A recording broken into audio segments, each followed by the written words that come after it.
Messi ভারতে এসেছিলেন এই খবরটা শোনেনি এমন মানুষ খুঁজে পাওয়া কঠিন।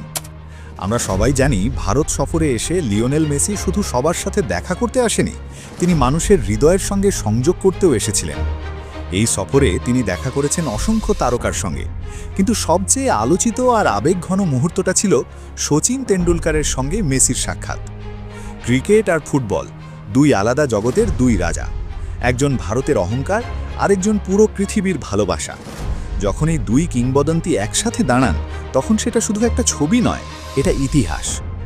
আমরা দেখেছি শচীন তেন্ডুলকর মেসিকে উপহার দিলেন তার জার্সি, আর মেসি শচীনকে উপহার দিলেন 2026 ফিফা বিশ্বকাপের অফিসিয়াল বল। এই মুহূর্তটাই বলে দেয় এরা শুধু তারকা না, এরা একে অপরের প্রতি সম্মান জানাতে জানেন।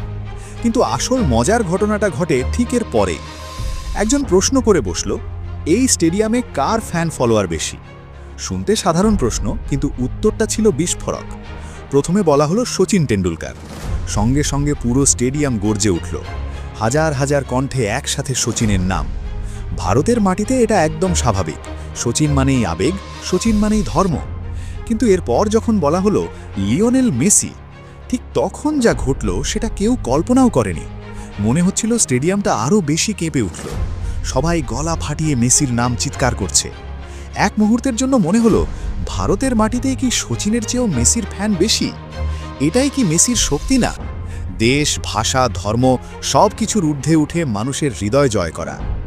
মাঠের ভেতরেও ঘটেছে কিছু অদ্ভুত আর হাস্যকর ঘটনা।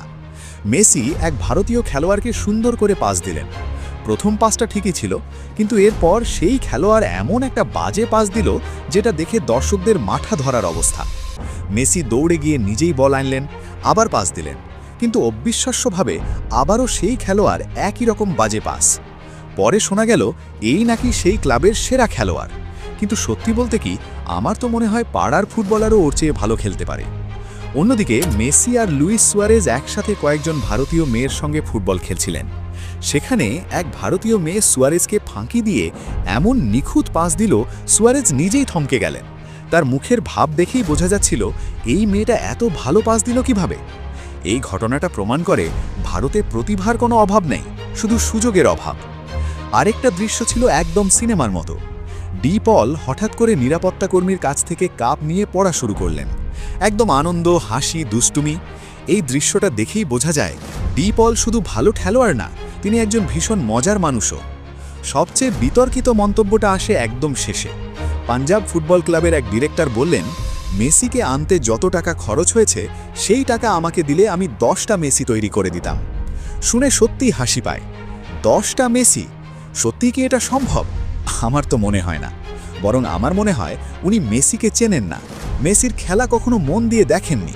কারণ মেসি কোনো প্রোডাক্ট না যাকে টাকা দিয়ে বানানো যায়। মেসি হলো প্রতিভা, কঠোর পরিশ্রম, ত্যাগ, ব্যর্থতা আর জেদের ফল। 10টা মেসি তো দূরের কথা, একটা মেসি 100 বছরে একবার আসে। আর তাই আজ ভারতে হোক, আর্জেন্টিনায় হোক বা পৃথিবীর যে কোনো প্রান্তেই হোক, মেসি মানেই আলাদা এক আবেগ, আলাদা এক ভালোবাসা, আলাদা এক জাদু। এটাই লিওনেল মেসি।